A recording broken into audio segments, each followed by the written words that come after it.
राजभाषा, जिसका जिक्र हमारे संविधान के भाग 17 और अनुच्छेद 343 से 351 में है। भाग 17 अनुच्छेद 343 से 351 तक इसका जिक्र है। राजभाषा क्या होती है? राजकाज अर्थात राज्य के कार्य में प्रयुक्त होने वाली भाषा, तो राजभाषा। हिंदी हमारी राजभाषा है, क्योंकि अधिकतर जो हमारे काम हैं वो हिंदी में होते हैं, तो हिंदी हमारी राजभाषा है। संविधान सभा की नियम समिति के अध्यक्ष कौन थे? राजेंद्र प्रसाद। कैसे याद करेंगे? नियम से प्रसाद बांटो। तो संविधान सभा की नियम समिति ने हिंदी को राजभाषा बनाने के पक्ष में निर्णय दिया।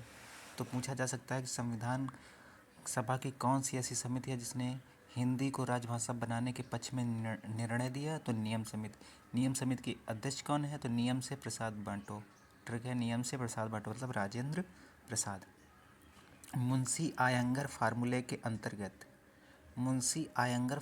अंतर्गत 14 सितंबर 1949 को हिंदी को राजभाषा का संवैधानिक दर्जा दिया गया। हिंदी को राजभाषा का संवैधानिक दर्जा दिया कब? 14 सितंबर 1949। फार्मूला कौन सा था? मुंशी आयंगर फार्मूला किसका था? मुंशी का। ऐसे याद कर लेना। अच्छा, राजभाषा से संबंधित कौन कौन से अनुच्छेद हैं? जैसे अनुच्छेद 343 और 344, यह संघ की भाषा है। 344, 43 और 344 संघ की भाषा है। संघ की भाषा 343 और 344 अनुच्छेद। फिर होता है प्रादेशिक भाषा, कि जो प्रदेशों में बोली जाती है वो है 345, 46, 47। देखो संघ की है तो याद करना, 2 अक्षर होते हैं संघ, तो 243, 244, सॉरी 343, 344। फिर प्रदेश में कितनी भाषाएं बोली जाती हैं? तो ऐसे याद करना, अनुच्छेद 345, 46, 47, 3 अंक हो गए ना। फिर एससी और एससी मतलब एचसी सुप्रीम कोर्ट और हाई कोर्ट पूछा जाए तो 348, 349, फिर 2 हो गया। और फिर विशेष निर्देश के लिए 350 और 351। सबको समझ आया होगा। फिर है अनुच्छेद 343, हिंदी संघ की राजभाषा और लिपि देवनागरी है। ठीक, संख्या अंतर्राष्ट्रीय प्रयोग होगी। फिर है संविधान, देखो 343 में है कि संघ की राजभाषा हिंदी और लिपि देवनागरी होगी। संविधान लागू होने के 15 वर्षों तक सभी सरकारी कामकाज के लिए अंग्रेजी भाषा का प्रयोग होता रहेगा। तो संविधान लागू होने के 1950, 26 जनवरी 1950, संविधान लागू होने के 15 वर्षों तक सभी सरकारी कामकाज के लिए अंग्रेजी भाषा का प्रयोग होता रहेगा। 15 वर्ष निर्धारित किए गए, उसके बाद भी संसद अंग्रेजी का प्रयोग जारी रखने के संबंध में विधि बना सकती है कि 15 साल तक देख लो, उसके बाद अगर मन है तो संसद और भी मतलब वर्ष बढ़ा सकती है। राजभाषा अधिनियम 1963, हिंदी तो संघ की राजभाषा रहेगी, परंतु इसके साथ अंग्रेजी भाषा भी संघ के सभी राजकीय कार्यों के लिए प्रयोग की जाएगी। मतलब हिंदी तो रहती है, उसके साथ अंग्रेजी का प्रयोग भी किया जाएगा। राजभाषा संशोधन अधिनियम 1967, राजभाषा अधिनियम है 1963 का, लेकिन इसमें संशोधन अधिनियम पूछा जाए तो 1967 का। तो 343 में है संघ की राजभाषा हिंदी और लिपि देवनागरी होगी। 344 में क्या है? राजभाषा आयोग और संयुक्त संसदीय समिति का गठन, राजभाषा आयोग का गठन हुआ। 44 में गठन होता है। राष्ट्रपति द्वारा संविधान लागू होने से 5 वर्ष की समाप्ति पर और प्रत्येक 10 वर्ष की समाप्ति पर एक राजभाषा आयोग गठित किया जाएगा। तो राष्ट्रपति द्वारा क्या किया गया कि 5 वर्ष की समाप्ति पर और प्रत्येक 10 वर्ष की समाप्ति पर एक राजभाषा आयोग गठित किया जाएगा। एक अध्यक्ष और 22 सदस्य होंगे, टोटल 23 लोग होंगे। तो याद कर लेना, 5 और 10 वर्ष के अंतराल में क्या होगा? राजभाषा आयोग का गठन होगा। प्रथम राजभाषा आयोग का गठन हुआ था जून 1955 में, जून 1955 में। और अध्यक्ष कौन थे इसके? बीजी खेर, बाल गंगाधर खेर थे। इन्होंने अपनी रिपोर्ट जो पेश की 1956 में। तो राजभाषा आयोग, प्रथम राजभाषा आयोग 1955, बीजी खेर, और रिपोर्ट 56 में पेश की। आयोग के कार्य क्या क्या थे? तो आयोग के कार्य थे संघ के राज्य की कार्यों के लिए हिंदी भाषा का अधिक प्रयोग के लिए सुझाव दिया गया कि हिंदी का अधिक प्रयोग करो, अंग्रेजी भाषा को कम से कम प्रयोग किया जाए। हाई कोर्ट और सुप्रीम कोर्ट की प्रयोग की जाने वाली भाषा के विषय में सुझाव दिया गया। संघ राज्य अथवा राज्य से राज्य के बीच बातचीत की भाषा के प्रयोग के विषय में सुझाव दिया। कुल मिला के कि कामकाज की जो भाषा है उसको अंग्रेजी को कम करना तथा हिंदी को ज़्यादा बढ़ावा देना, चाहे सुप्रीम कोर्ट हो, हाई कोर्ट हो, या राज्यों के बीच जो बात विवाद होते हैं उनके मध्य क्या हो, सब हिंदी में अधिकतर काम हो। आयोग अपनी रिपोर्ट राष्ट्रपति को देते हैं। मोस्ट इम्पोर्टेंट है कि जो राजभाषा आयोग है अपनी रिपोर्ट किसको देती है, तो राष्ट्रपति को देते हैं। राजभाषा आयोग की अनुशंसाओं पर विचार करने के लिए एक संयुक्त संसदीय समिति का गठन किया जाता है।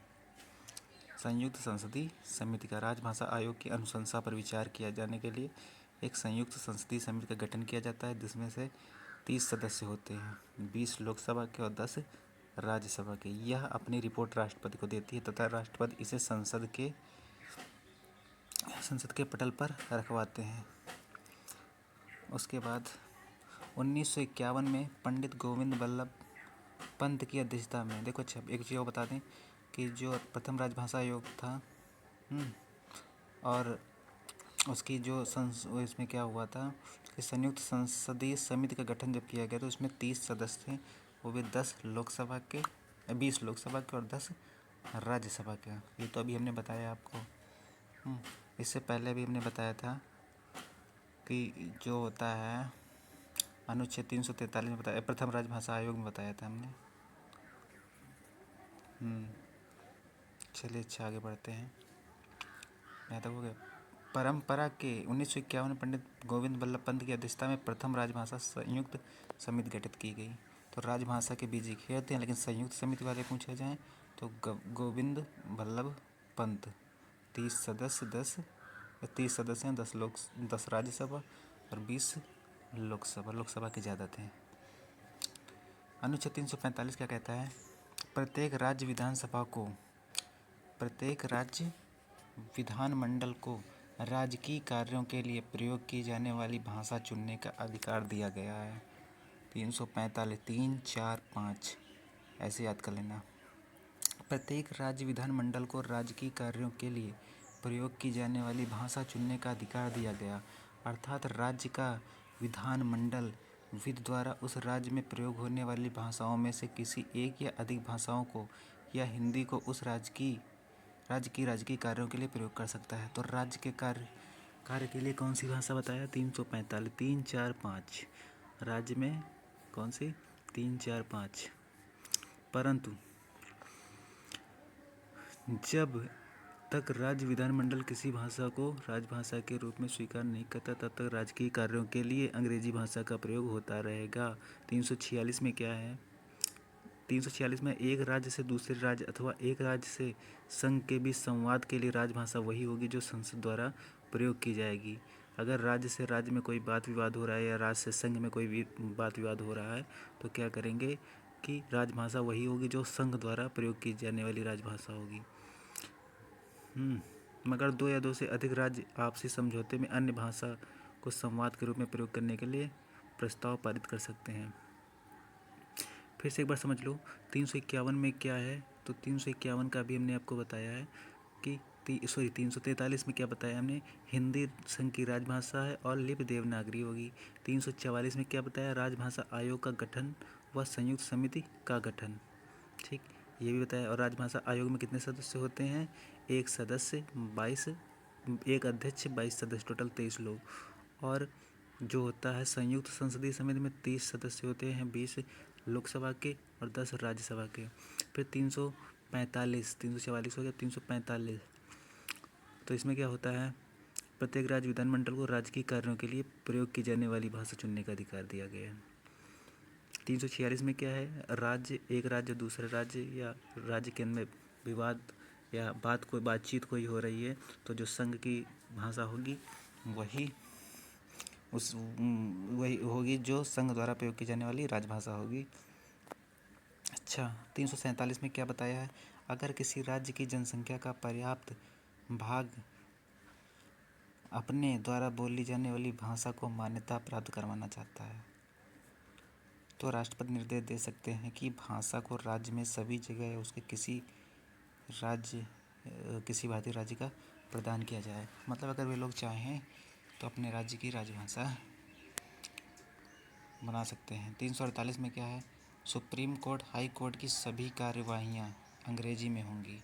348 में याद करें ना, 48 घंटे लगातार क्या होगा कि उस हाई कोर्ट हो या सुप्रीम कोर्ट हो, उसकी सभी कार्यवाही अंग्रेजी में होंगी। संसद को अधिकार है कि विधि बनाकर इसे बदल सकती है। संसद व राज्य विधानमंडल में लाए जाने वाले विधेयक, अधिनियम और नियम अंग्रेजी भाषा में होंगे। राष्ट्रपति व राज्यपाल के द्वारा लाए जाने वाले अध्यादेश भी अंग्रेजी भाषा में होंगे। उसके बाद है 350। प्रत्येक नागरिक अपनी समस्याओं के समाधान के लिए संघ या राज्य के किसी अधिकारी को ऐसी किसी भाषा में आवेदन दे सकता है जो भाषा संघ या राज्य में प्रयोग की जाने वाली। कुल मिला के अगर नागरिक को कोई आवेदन करना हो तो क्या कर सकता है? संघ या राज्य की भाषा में आवेदन कर सकता है। ठीक।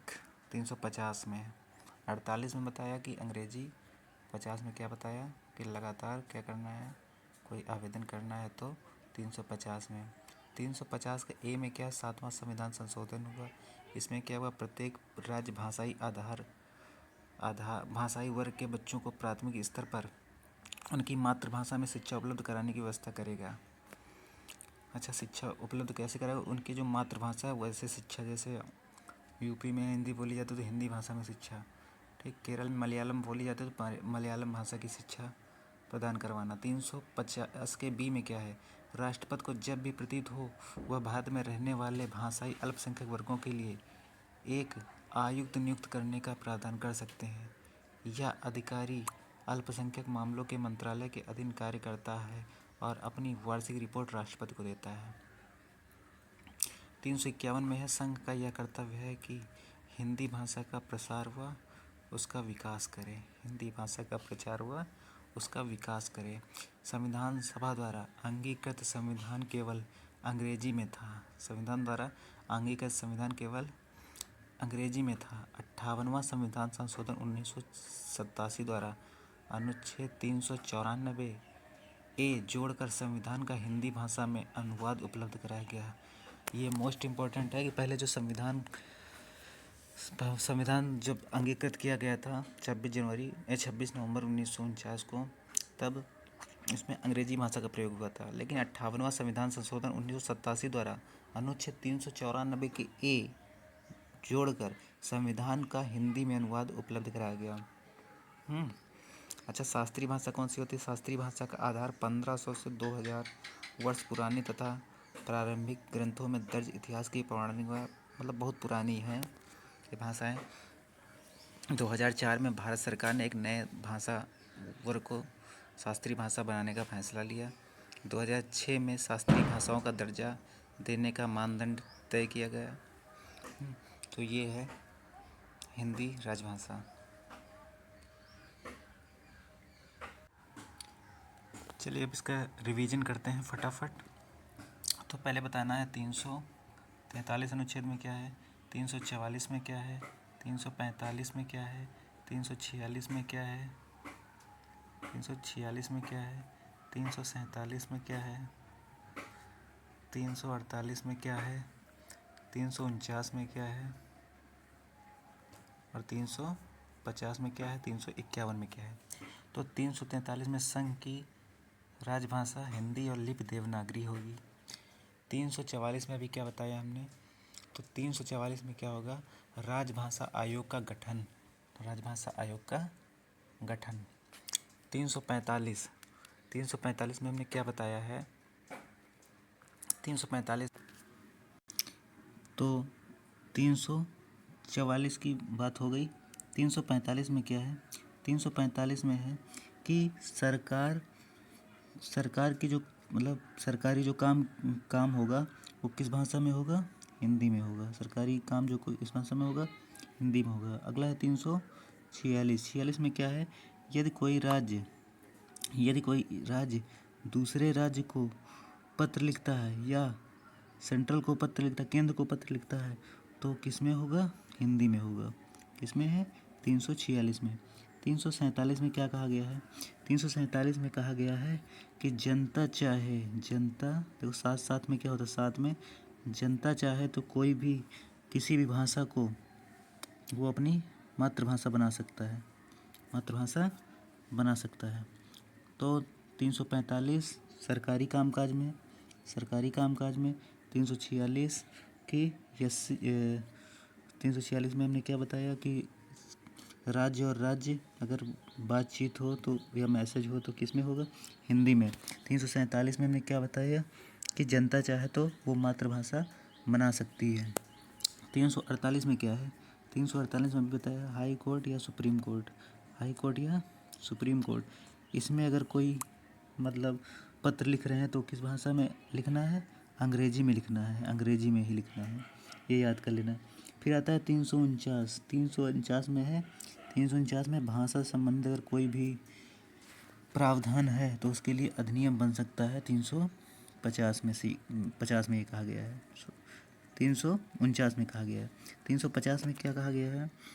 350 में है और 351 में हिंदी भाषा को प्रोत्साहन देना, हिंदी भाषा को प्रोत्साहन देना।